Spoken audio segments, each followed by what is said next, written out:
मित्रांनो, ठरलं तर मग या मालिकेच्या आजच्या भागामध्ये अर्जुन सायलीना हट्टाने आता म्हणतो की तुम्ही इथे बसा जरा. मग आता सायली विचारते कशाला हो. अर्जुन म्हणतो बसा, सांगितलं ना. मग आता सायली तिथे बसते तर अर्जुन बेडवर बसतो आणि लगेचच हातावर तेल घेऊन सायलीच्या केसांची तिच्या डोक्याची मालिश करू लागतो. तेव्हा सायलीला ते पाहून खूप छान वाटत असतं आणि जरा रिलॅक्ससुद्धा वाटतं. तिचं डोकंसुद्धा थोडं हलकं होत असतं. मग अर्जुन म्हणतो अगोदरच तुम्हाला स्ट्रेस काही कमी नाही आहे. ऑलरेडी तन्वी इथे राहायला आली, कारण तिने जो हार चोरल्याचा ड्रामा केला ना, त्यामुळे मधुभाऊ खूप हर्ट झाले, खूप डिस्टर्ब झाले आणि म्हणूनच तुम्हाला सुद्धा खूप म्हणजे खूप त्रास झाला. तुम्ही सुद्धा खूप इमोशनल झालात की नाही. त्यावेळी सायली आता म्हणते मी खरं सांगू का, मला ना आत्ता त्यातलं काहीही म्हणजे काहीही आठवत नाही आहे. फक्त माझ्या केसातून फिरणारी तुमची बोटं जाणवतायत बस. आपल्या बायकोचा थकवा काढण्यासाठीची फक्त एक छोटीशी गोष्ट. पण किती नवरे करत असतील ओ हे, असं सायली अर्जुनला विचारते. तेव्हा अर्जुन म्हणतो बाकीच्यांचं माहीत नाही, पण माझ्या बायकोने मला शिकवलंय म्हटल्यानंतर हा हेड मसाज मी माझ्या बायकोला देणारच.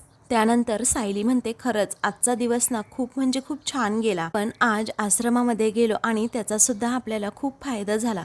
आता माझे लाड पुरे हा, असं म्हणून अर्जुनला ती हेड मसाज थांबवायला सांगते. मला अगोदर वेणी घालू द्यात, असं म्हणून ती उठते. तेव्हा आता अर्जुन म्हणतो असू द्यात ना, तुमचे असे मोकळे केस खूप छान दिसतात तुमच्यावर. त्यावेळी सायली अर्जुनकडे पाहतच राहते आणि म्हणते अहो, तेल लावलेले केस असे मोकळे सोडायचे नसतात, कशी सोडणार मी मोकळी, वेणी घालायची असते. तेव्हा अर्जुन म्हणतो असं असतं का, बरं ओके ठीक आहे, मी तुमची वेणी घालतो. त्यावेळी सायली आश्चर्याने विचारते काय, तुम्ही आणि माझी वेणी घालणार. तेव्हा सायली हाताची घडी घालते. लगेचच अर्जुन तिच्या केसांची वेणी घालण्याचा प्रयत्न करतो, परंतु आता ते अर्जुनला जमतच नाही. त्याच्याकडून लगेचच केस खेचले जातात. सायली म्हणते आई गो, केस खेचले जात आहेत खूप. अर्जुन म्हणतो सॉरी सॉरी हा फर्स्ट टाइम घालतोय ना, म्हणून अशी गडबड होत असेल. तुला आता वेणी घालता येत नसते ते पाहून सायली हसते आणि म्हणते थांबा जरा, मीच तुम्हाला सांगते कशी वेणी घालायची. असं म्हणून ती आता केसांचे 3 पेअर करते आणि त्याला सांगत असते की कशाप्रकारे वेणी घालायची. त्याप्रमाणे अर्जुन घालत असतो.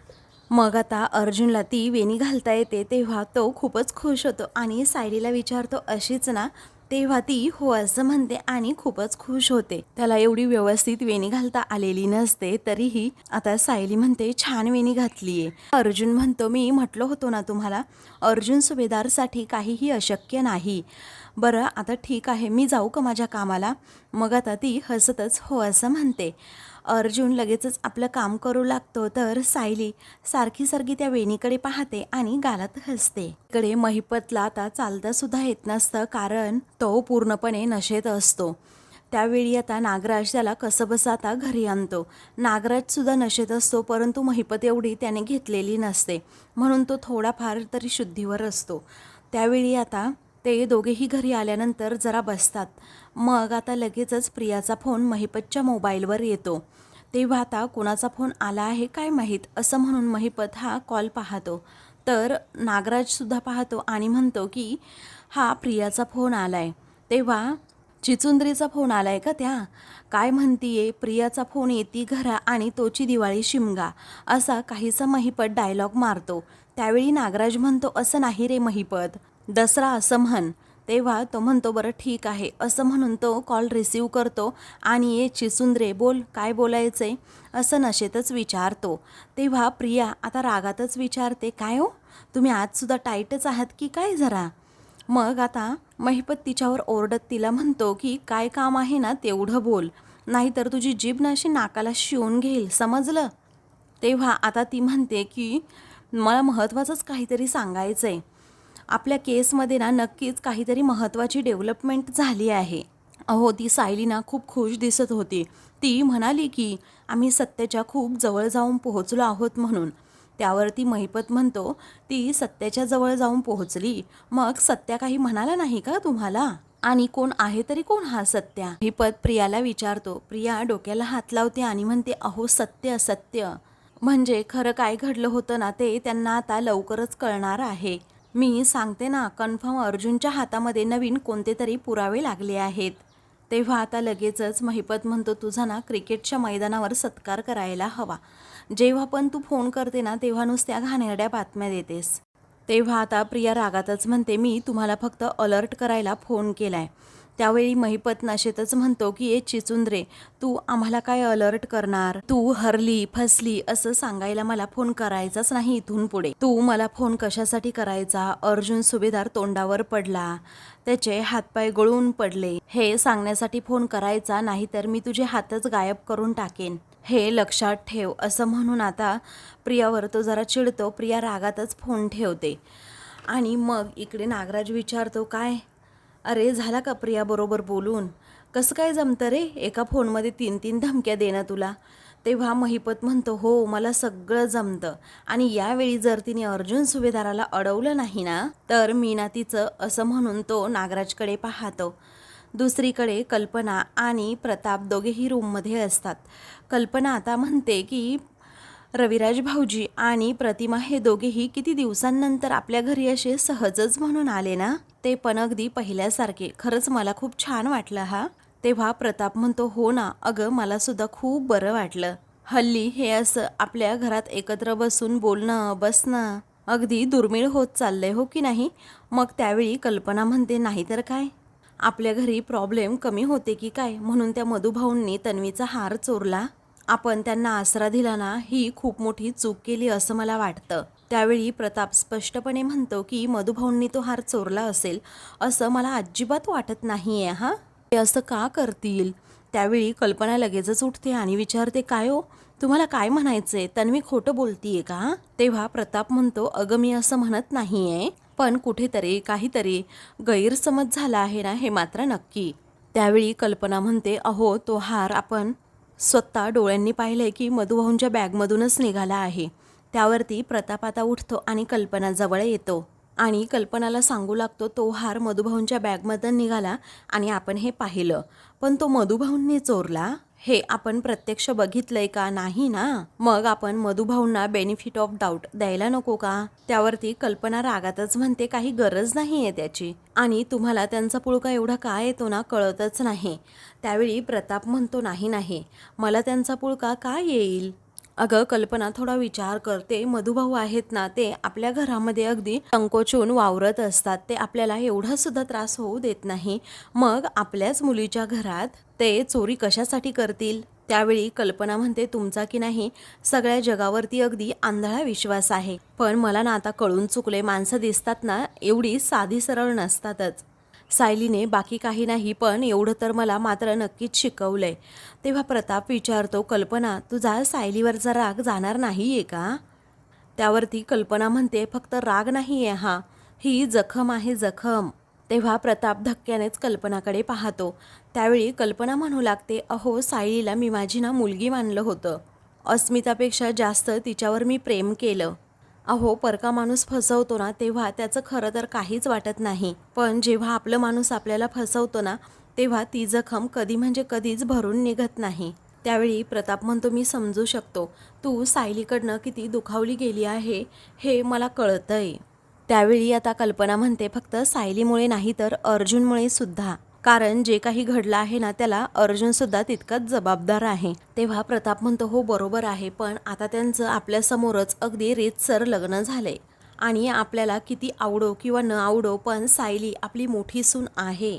त्यावेळी कल्पना म्हणते माझं ते तर खूप मोठं दुःख आहे ना, जिने आपला एवढा मोठा विश्वासघात केला ना तिलाच घरात ठेवून घ्यावं लागतंय. मला तर रोज आठवत असतं की तिच्यावरती मी किती जीव लावला होता. तेव्हा कल्पनाला सगळ्या त्या गोष्टी आठवतात की कशा प्रकारे ती मला सुद्धा आई म्हणायची आणि यशोदा मातेचा मान सुद्धा तिने मला दिला होता. मग आता कल्पना सांगू लागते की माझ्यातला घास सुद्धा मी तिला काढून दिला होता. त्या एवढंही वाटलं नाही की मला विश्वासात घेऊन सगळं काही सांगावं, आणि अर्जुनने सुद्धा तेच केलं. जेव्हा मुलं सतत आपल्याशी खोटं बोलतात ना तेव्हा आईला काय वाटतं ना हे तुम्हाला कधी म्हणजे कधीच कळणार नाही. तेव्हा याच गोष्टीचं कल्पनाला खूप दुःख झालेलं असतं, तिच्या डोळ्यात पाणी येतं. मग प्रताप म्हणतो कल्पना जाऊ दे ना, आता सोडून दे ना ग या सगळ्या गोष्टी, तू त्रास करून घेऊ नकोस. तेव्हा कल्पना थोडी शांत राहते. मग दुसऱ्या दिवशी घरातील सर्वजण नाश्ता करत असतात. तेव्हा सायलीला आता अर्जुन म्हणतो, बायको इकडे ये गं जरा. मग ती किचनमधून बाहेर येते. तेव्हा अर्जुन लगेचच प्रियासमोर जाऊन बसतो आणि म्हणतो, मिसेस तन्वी अश्विन सुभेदार, तुमचं लग्न खरंच खूप घाईमध्ये झालं होतं. म्हणजे तसं पाहिलं तर आमच्यापासून लपवूनच झालं होतं आणि म्हणूनच मला तुम्हाला काही गिफ्ट नाही देता आलं. तेव्हा प्रिया अश्विन एकमेकांकडे आता पाहतच राहतात की अर्जुनला नक्की काय म्हणायचंय. पण काळजी करू नका, अर्जुन सुभेदाराकडून तुम्हाला एक छोटंसं वेडिंग गिफ्ट असं म्हणून तो एक आता नोटीस तिला देऊ करतो. तेव्हा प्रिया त्याच्याकडे पाहतच राहते. अर्जुन म्हणतो, अगं घे. तेव्हा कल्पना आणि पूर्ण आजींना तर विश्वासच बसत नाही. त्यांना आश्चर्य वाटतं की चक्क अर्जुनने या दोघांना गिफ्ट दिलं. त्यावेळी आता लगेचच अर्जुन म्हणतो, अहो घ्या ना, मोठ्या दिराकडून गिफ्ट घेण्यासाठी तुम्ही लाजताय काय? तेव्हा लगेचच अश्विन विचारतो, या इन्व्हॉल्वमध्ये काय आहे दादा? तेव्हा अर्जुन म्हणतो, गिफ्ट आहे, तुला कळेलच आता. पण प्रिया आता खूपच घाबरलेली असते, कारण तिला माहीत असतं अर्जुन मला असं गिफ्ट वगैरे कधीही देणार नाही.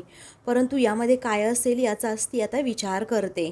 मग आता कशीबशी ती ते एनोलप हातात घेते. तेव्हा आता अर्जुन म्हणतो, गुड. तेव्हा आता सायलीला सुद्धा याबद्दल काही माहीत नसतं. मग ती अर्जुनकडे पाहते. तेव्हा अर्जुन इशारा करून तिला आता प्रियाची रिॲक्शन काय आहे ना ते पाहायला सांगतो. तर प्रिया आता लगेचच ते इन्व्हॉल्व ओपन करते. आता लीगल नोटीस असं लिहिलेलं असतं. ते वाचून आता प्रियाला खूप मोठा धक्का बसतो. सर्वजण प्रियाकडे पाहत राहतात, कारण प्रिया खूप घाबरलेली असते. तेव्हा लगेचच प्रिया जागेवरून ताडकन उठते.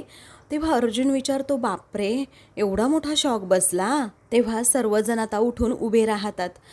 तर कुणाला काहीच कळत नसतं नक्की हे काय आहे, अर्जुनने नक्की काय दिलंय तिला. वेळी कल्पना विचारते, काय ग तन्वी, काय आहे सांग ना. तेव्हा प्रिया आता लगेचच रागात विचारते, हा काय प्रकार आहे रे अर्जुन? घरातल्या माणसांबरोबर असं कोणी वागतं का? तू आत्ता म्हणालास ना की तू माझा मोठा दीर आहे म्हणून, मग स्वतःच्या वहिनीला असं कोणी आरोपी असल्यासारखं वागवतं का? तुला लाज नाही वाटत का? असं प्रिया उद्धट भाषेत अर्जुनला विचारते. मग आता पूर्ण आजीसुद्धा जागेवरून उठतात आणि नक्की यांचं काय चाललंय हे पाहत असतात. त्यावेळी आता लगेचच प्रिया सायलीकडे इशारा करत विचारते, काय ग, तू सगळं केलंय ना हे प्लॅन? नवऱ्याच्या खांद्यावर बंदूक ठेवायची आणि असे खेळ खेळायचे का? असं म्हणून ती सायलीलाच आता खूप बोलू लागते. तेव्हा सायली आपली गप्प अशी उभी राहते. त्यानंतर प्रिया लगेचच विचारते, काय ग, म्हणजे मी मधुभाऊंची चोरी पकडली ना त्याचा बदला घेतीयस का तू? त्यावेळी सायली म्हणते, एकतर तू काय बोलतीयस ना ते मला कळत नाही, आणि मला जर राग काढायचा असताना तर मी तो थेटच काढला असता. त्यावेळी अर्जुन आता म्हणतो, एक मिनिट, माझा बायकोचा ना याच्याशी काही म्हणजे काहीही संबंध नाही आहे. मी जे काही करतो ना ते मधुभाऊंचा ॲडव्होकेट म्हणून माझं कर्तव्य पार पाडतोय, बाकी काहीच नाही. तेव्हा आता लगेचच प्रिया खूप रागाने त्याच्याकडे पाहते, तर अर्जुन तिच्याकडे पाहून हसतो. तेव्हा प्रताप लगेचच विचारतो, अर्जुन, अरे तू तरी सांगणार आहेस का आता यामध्ये काय आहे ते? त्यावेळी अर्जुन आता प्रियाकडे रागात पाहतो आणि म्हणतो की तन्वीसाठी कायदेशीर नोटीस. हे ऐकून सर्वांनाच खूप मोठा धक्का बसतो. सर्वजण धक्क्याने अर्जुनकडे पाहतात. सायलीला सुद्धा आत्ताच समजलेलं असतं. मग विलासच्या खुनाच्या चौकशीसाठी प्रियाला ही नोटीस पाठवल्याचं अर्जुन म्हणतो. तेव्हा कल्पना आता लगेचच विचारते, काय अर्जुन? तेव्हा आता तो म्हणतो, हो, आता मधुभाऊ आणि तन्वीच्या स्टेटमेंटमधली तफावतच शोधणार खरा गुन्हेगार. प्रिया खूपच घाबरलेली असते. तिला काय करावं सुचत नसतं. अर्जुन हात पुढे करत तन्वी लग्नाच्या हार्दिक हार्दिक शुभेच्छा असं प्रियाला म्हणतो. पण प्रिया काही हातामध्ये हात मिळवत नाही. तेव्हा अर्जुन पटकनच आपला हात खाली घेतो. तेव्हा कल्पना मात्र रागातच म्हणते, अर्जुन, आता हा काय प्रकार आहे? तेव्हा प्रिया लगेचच साळसूतपणाचा आव आणते आणि म्हणते की आई, मी कोर्टामध्ये सगळं काही खरं खरं सांगितलंय. आता याने चौकशीसाठी मला ऑफिसमध्ये बोलवले, पण कशासाठी? एकदा सांगितलंय ना मी कोर्टामध्ये सगळं काही खरं, परत परत हा विषय कशाला? असं म्हणून ती कल्पनाला मध्ये घेते आणि रडकुंडीला येतच ती विचारते, आपल्या माणसांना अशी कोणी नोटीस पाठवतं का ग? हा माझ्यावरचा राग नाही तर दुसरं काय आहे सांग ना. मग आता सायली विचारते, अगं कसला राग? तू मधुभाऊंवर खुनाचा खोटा आळा आणला आणि तुला नोटीस पाठवायला आम्ही काही बालिश आहोत का? त्यावेळी अर्जुन म्हणतो, तन्वी ही ना केसची गरज आहे. तुझं जे स्टेटमेंट आहे ना ते पुन्हा एकदा आम्हाला रेकॉर्ड करायचंय. तेव्हा अर्जुनच्या या बोलण्यावर घरातील सर्वजण खूपच घाबरलेले असतात. त्यावेळी अर्जुन म्हणतो, काय आहे ना, आम्हाला काहीतरी नवीन गोष्टी सापडल्या आहेत आणि त्यावर तुझी उत्तरं आम्हाला हवी आहेत आणि सगळं काही अगदी कायदेशीर होईल, ते सुद्धा लीगल, असं म्हणून अर्जुन आता तिच्याकडे पाहून हसतो. तर प्रियाचा आता पूर्णपणे चेहराच पडलेला असतो. तेव्हा हे असं नोटीस पाठवून का, असं प्रिया रागातच विचारते. मग त्यावेळी अश्विन म्हणतो, दादा सुखाने जगूच देणार नाही आहे का या घरात तुम्ही आम्हाला? अरे तन्वी या घरामध्ये तुम्हाला आलेली आवडली नाही तर तिला तुम्ही एवढी मोठी शिक्षा देणार का? आणि अजून तरी तिने किती शिक्षा भोगायची, हा प्रश्न अश्विन करतो. त्यावेळी सायली नम्रपणे सांगते, अश्विन भाऊजी, घरातल्या गोष्टी आणि ही नोटीस ते काहीही एक संबंध नाहीये. त्यावेळी अर्जुन म्हणतो, आता पर्सनल प्रोफेशनल गोष्टी या तुम्ही मिक्स करतायत, आम्ही करतच नाही. त्यावेळी पूर्णाजी रागातच विचारतात, तू तन्वीला त्रास देण्याची एकही संधी सोडणार नाही का अर्जुन? आणि हे खोटं आहे का रे? आता बघावं तेव्हा केस घेऊन बसलेला असतोस आणि ही केस आयुष्यातनं आल्यापासनं एका क्षणाची सुद्धा शांती मिळालेली नाही आम्हाला. मग आता कल्पना लगेचच विचारते, या केसमुळे आता सुभेदारांची सून तुझ्या ऑफिसमध्ये येऊन चौकशीसाठी सामोरी जाणार आहे का? अरे अर्जुन, तुला नात्याची किंमत तरी कळते का रे? त्यावेळी प्रताप म्हणतो, एक मिनिट कल्पना, एकदम अशी टोकाला जाऊ नकोस ग तू. अगं अर्जुनने तन्वीला अरेस्ट करायची नोटीस काढलेली नाहीये. अगं तिला फक्त चौकशीसाठी ऑफिसमध्ये बोलवलंय आणि चौकशीचं काय एवढं? कोर्टामध्ये तिने जे स्टेटमेंट दिलं आहे ना तेच तिला तिथे ते ऑफिसमध्ये द्यायचंय. सायली अर्जुन एकमेकांकडे पाहतच राहतात. त्यावेळी प्रताप म्हणतो, तुम्ही सगळेजण ना उगीच त्याला असा वेगळा रंग देऊ नका. त्यावेळी सायली म्हणते, आम्ही तेच म्हणतोय बाबा की घर आणि केस या सगळ्या गोष्टींना आपण वेगळ्या ठेवूयात. तेव्हा अर्जुन म्हणतो, तसं सुद्धा चौकशीबद्दल अगोदरच ठरलेलं होतं, त्यामुळे या केसला एक वेगळी दिशासुद्धा मिळू शकते. तेव्हा प्रिया अजूनच घाबरते आणि मनातच विचार करू लागते, म्हणजे काय नक्की म्हणायचं आहे अर्जुनला? आता मेलेच मी, कारण अर्जुनला नवीन काहीतरी सापडलं असणार. आता मला लगेचच या कचाट्यातून सुटायचं असेल तर खूप मोठा ड्रामासुद्धा करावा लागेल. तेव्हा आता लगेचच अर्जुन विचारतो, तन्वी एवढं आता सांगितल्यानंतर डॅडने तुला कळलं असेल ना गं, यात माझ्या बायकोचा कोणताही पर्सनल राग नाही आहे. तेव्हा प्रिया आता अगदी त्याच्यावर दातोट खाऊनच असते. अश्विनसुद्धा रागातच अर्जुन सायलीकडे पाहत असतो. मग पुढे आता अर्जुन म्हणतो, तसंही ही केस ना ती लढत नाही आहे, मी लढतो, समजलं? त्यावेळी आता प्रिया लगेचच विचारते की म्हणून तू मला अडकवतोस ना?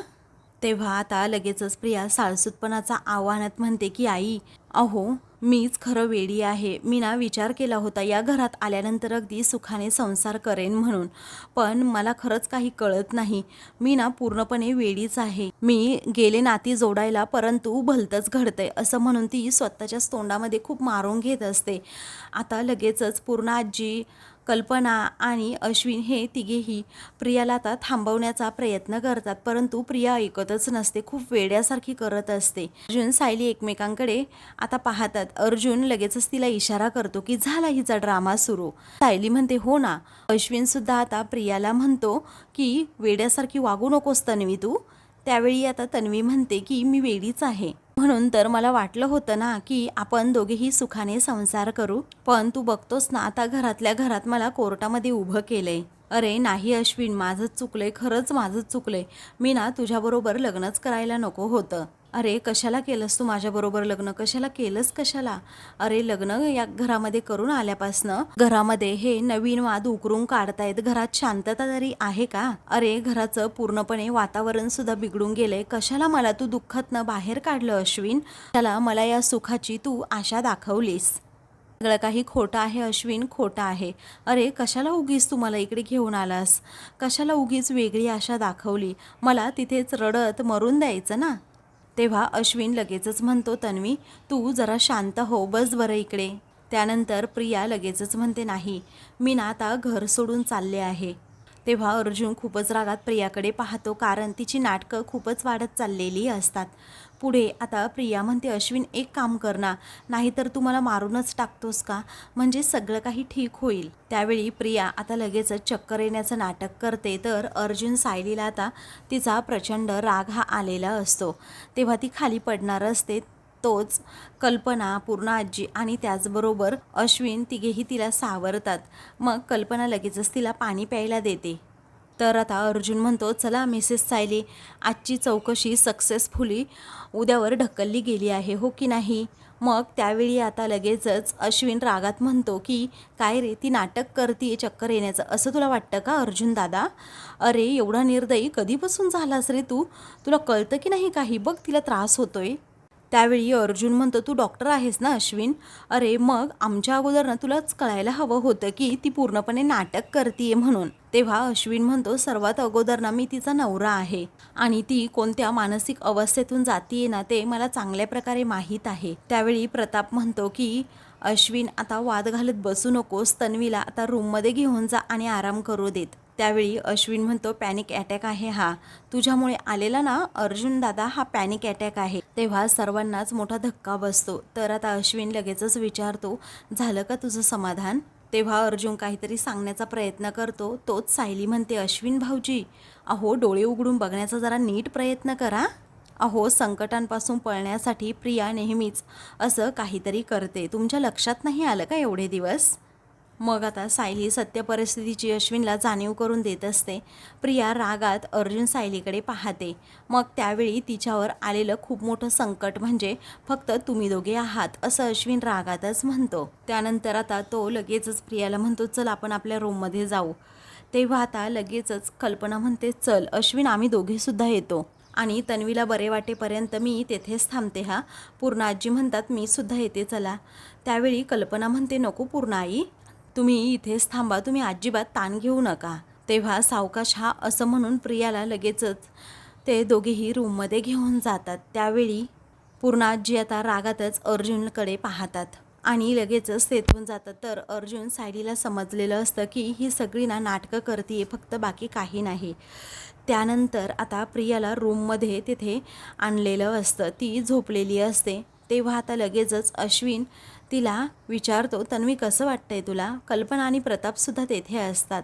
तेव्हा अश्विन चेक करतो तर म्हणतो, पल्स आता नॉर्मल आहेत. मला असं वाटतंय आता ही नॉर्मल झाली आहे. त्यावेळी आता कल्पना लगेचच म्हणते, या अर्जुनमधला वकील आहे ना, नको तेव्हा जागा होतो, पण तन्वी तू एवढं मनावर घेऊ नकोस हां. त्यावेळी प्रिया आता लगेचच म्हणते, मी स्ट्रॉंग राहण्याचा खूप प्रयत्न करते आई, पण मला सांग, जर अश्विनने तुला अशी लीगल नोटीस पाठवली असती तर तुला कसं वाटलं असतं ग? तू हा धक्का पचवू शकली असतीस का? तेव्हा अश्विन लगेचच म्हणतो, तन्वी अगं तू आता ना या गोष्टीचा जास्त विचार करू नकोस. त्यानंतर प्रताप लगेचच म्हणतो, मला काय वाटतंय, आपण आता निघूयात. थांबलो ना तर तोच विषय पुन्हा पुन्हा निघेल आणि मग उगीचच तिला त्रास होईल. तेव्हा कल्पना म्हणते, तन्वी काळजी घे हां. त्यानंतर आता लगेचच प्रिया ही उठते आणि म्हणते की विचार करायचं कितीही नाही ठरवलं ना अश्विन, तरीही मनामध्ये विचार येतोच हा. आता तर मला झोपेतसुद्धा आठवत राहील की अर्जुन माझ्याबरोबर कसा वागतोय. अरे लीगल नोटीसचा ड्राफ्ट करताना त्याला काहीच वाटलं नसेल का रे? अश्विन म्हणतो, जाऊ दे ना, उगीच हा विषयच नको आता. अगं घरचे तर सगळे तुझ्या बाजूने आहेत ना. त्यावरती प्रिया विचारते, काय सगळे? अरे तुला खरंच असं वाटतं का बाबासुद्धा माझ्याच बाजूने आहेत म्हणून? अरे कधी कधी तर मला असं वाटतं ना की त्यांना अजूनही सायलीचंच पटतं. तेव्हा अश्विन म्हणतो, घरामध्ये वाद होऊ नयेत ना म्हणून ते नेहमी न्यूट्रल राहतात आणि मुळात त्यांचा स्वभावच खूप शांत आहे, पण म्हणून ते तुझ्या बाजूने बोलत नाहीत असं नाही आहे अगं. आणि प्लीज तू हा विषय ना आता थांबवस, त्यामुळे तुला त्रास होत राहील याचा तन्वी. त्यानंतर प्रिया म्हणते, हे बघ मी आता थोडा वेळ ना जरा झोपते, पण तुला हॉस्पिटलला जायचं असेल ना तू निघ बरं. त्यावेळी आता अश्विन लगेचच तिचा हात हातात घेतो आणि म्हणतो, तन्वी तुला असं एकटीला सोडून जाण्याची अजिबात इच्छा होत नाही आहे गं. त्यावरती प्रिया म्हणते, मी आता बरी आहे अश्विन, आणि या एका पेशंटपेक्षा हॉस्पिटलमध्ये असणारे जास्त पेशंट तुझ्यासाठी महत्त्वाचे नाही आहेत का? तेव्हा तो लगेचच म्हणतो की डॉक्टरची बायको तू शोभतेस खरी हां. त्यावरती प्रिया मात्र हसते. तेव्हा तो आता म्हणतो, तू आराम कर आणि काही लागलं ना तर मला फोन कर. तेव्हा प्रिया म्हणते की हो चालेल. त्यानंतर तो बाय असं म्हणून तेथून जातो. त्यावरती प्रिया लगेचच आता नॉर्मल होते आणि आपल्या अंगावर असणारं अंथरूण बाजूला ठेवते. म्हणते की अर्जुनने हा चौकशीचा नवीन काय ड्रामा लावला आहे, पण यातून मला काहीही करून सुटायला हवं. मी अजिबातच चौकशीला सामोरी जाणार नाही आहे. आता अर्जुनने कोणतीही नोटीस काढू देत आणि आता यापुढे किल्लेदार नावाचा हुकमी एका मला काढावाच लागेल. म्हणून प्रिया लगेचच आता रविराजला कॉल करते आणि रडण्याचं नाटक करत म्हणते, हॅलो बाबा, असं म्हणून ती पुढे पुढे आता सांगू लागते. इकडे अर्जुन, सायली चैतन्य रूममध्ये असतात. तेव्हा आता चैतन्य म्हणतो, आपल्याला जसं एक्सपेक्टेड होतं तशीच प्रिया वागली बरोबर ना? त्यावरती अर्जुन म्हणतो हो. तेव्हा सायली म्हणते, नाहीतर काय, नोटीसचं समजल्यानंतर अख्खं घर कसं डोक्यावर घेतलं तिने हे तर माहीतच आहे ना तुम्हाला. आणि मग काय आता तिचं नेहमीचं नाटक, चक्कर वगैरे येण्याचं. तेव्हा लगेचच अर्जुनच्या मोबाईलवर रविराजचा फोन येतो. आता कॉल रिसीव करतो आणि बोल सिनियर असं म्हणतो. तेव्हा आता रविराज म्हणतो, तन्वी सुभेदारचा वकील म्हणून आत्ता मी तुला कॉल केलाय. मला फक्त एवढंच कन्व्हे करायचंय, माझी क्लायंट तन्वी सुभेदार ही आजच्या चौकशीला अजिबातच सामोरी जाणार नाही. तेव्हा कारण काय आहे असं अर्जुन विचारतो. तेव्हा तिची मनस्थिती ठीक नसल्याचं आता रविराज सांगतो. या केसमुळे आणि पर्सनल काही गोष्टींमुळे ती सध्या आता एका ट्रॉमामध्ये आहे. तिचा वकील म्हणून मीच तिला ही परवानगी नाकारली आहे. त्यामुळे तिला जे काही विचारायचं असेल ना ते कोर्टातच विचार.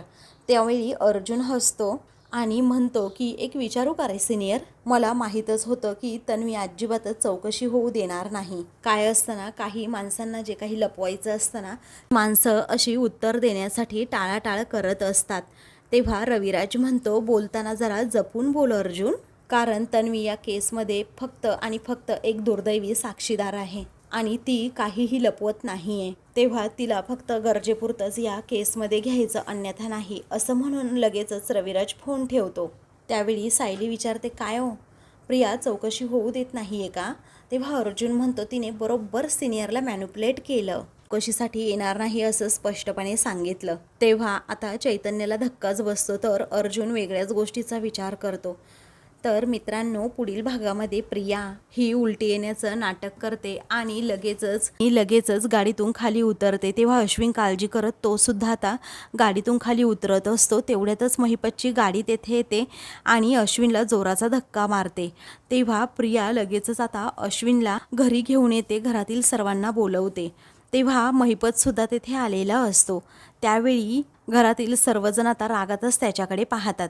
कल्पना रागातच म्हणते, या अगोदर सुद्धा तू हे सगळं काही केलंय, माझ्या नवऱ्याला अटक घडवून आणलीस तू. महिपत साळसूतपणाचा आव्हानच म्हणतो, पण यावेळी खरंच माझ्या हातातून अपघात झाला आणि तो सुद्धा चुकून. तेव्हा अर्जुन रागातच आता पुढे धावतो आणि महिपतची गचंडी पकडत म्हणतो, माझ्या भावाच्या केसाला जरी धक्का लागला ना तरी तुला उभा चिरीन, असं म्हणून तो त्याला धमकीच देतो. अशाच मालिकेंचे पुढील भाग पाहण्यासाठी चॅनलला सबस्क्राईब करा.